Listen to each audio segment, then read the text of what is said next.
నా కోపం వచ్చి నేను ఒక మాట అన్నా. ఈరోజు కేసీఆర్ బస్ యాత్ర ప్రారంభమైన తర్వాత కాంగ్రెస్ కు బీజేపీకి గుండెలు వణుకుతా ఉన్నాయి. ఇద్దరు కుమ్మక్కైపోయి వీడిని ఎట్లన్నా ఆగబట్టాలి, ఎట్లన్నా వీడిని నిలువరించాలి అనేటువంటి కుట్రగట్టి ఈ నా మీద బ్యాన్ పెట్టినారు. ఆ విషయం మీకు అర్థమైపోయింది. మీ అందరికీ కూడా తెలుసు. ఇవాళ నేను ఇక్కడికి గోదావరి కరికి 2 గంటల ముందే వచ్చినా ఆ దిక్కుమాలిన బ్యాన్ ఉంది కాబట్టి ఆ బ్యాన్ తర్వాతనే రావాలని చెప్పి 8:15 తర్వాత నేను బయటికి రావడం జరిగింది. ఇంకొక మాట మీరు గమనించాలి. రాజకీయాలలో మతం గురించి మాట్లాడడం చాలా పెద్ద తప్పు. ఎన్నికల నిబంధనలకు విరుద్ధం. రోజు కేంద్ర హోంమంత్రి అమిత్ షా దేవుని బొమ్మ నెత్తి మీద పట్టుకొని చేతిలో పట్టుకొని ఆయన సభలు మాట్లాడితే అది ఎలక్షన్ కమిషన్ ఆఫ్ ఇండియా కనిపించదు. డైరెక్ట్ గానే హిందువులు ముస్లింలని అడ్డగోలుగా మతాన్ని అడ్డం పెట్టుకొని స్వయంగా దేశ ప్రధానమంత్రి మాట్లాడినా ఎలక్షన్ కమిషన్ ఆఫ్ ఇండియాకి అది కనిపించదు.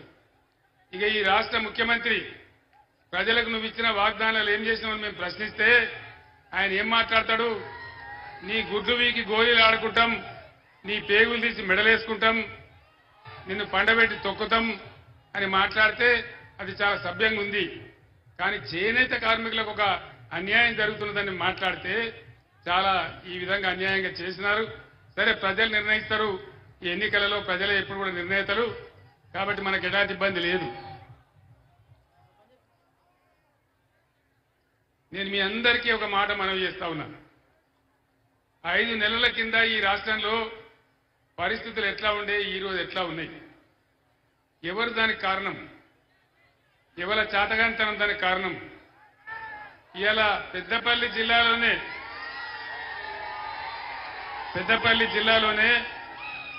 50,000 ఎకరాలకు పైగా పంట పొలాలు ఎండిపోయినాయి. ఇప్పుడే ఎమ్మెల్యేలు మనోహర్ రెడ్డి గారు కానీ ఇంకా మిత్రులు కానీ ధర్మపురి ప్రాంతం వాళ్ళు కానీ నాకు చెప్తా ఉన్నారు.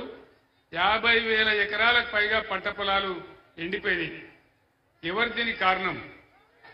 గత 10 ఏళ్లలో ఎప్పుడైనా ఎండిపోయినాయా? పోయిన 10 ఏళ్లలో పొలాలు ఎండినాయా తెలంగాణలో? మరి ఈ రోజు ఎందుకు ఎండుతా ఉన్నాయి? దయచేసి మీరు ఆలోచన చేయాలి. గత 9 సంవత్సరాలలో కరెంటు కోతలు లేవు, కడుపు నిండా కరెంటు ఉండేది. మరి ఈ రోజు కరెంటు కోతలు ఎవరు పెట్టారు? వినబడతలేదు. జై కాంగ్రెసా?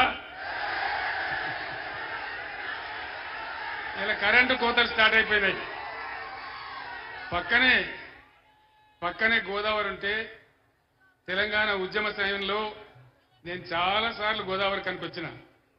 గోదావరి కన్ని నుంచి ఇటు పోయేది, పైకి ఆదిలాబాద్ పోయేది, మళ్ళా ఇటు వచ్చేది. పైసా వేయాలి గోదావరిలో అంటే నీళ్లు వెతికి వేసేది. అటువంటి గోదావరిని సజీవ గోదావరి చేసి బ్రహ్మాండంగా ఎన్ని రోజులు గోదావరిలో నీళ్లుండనో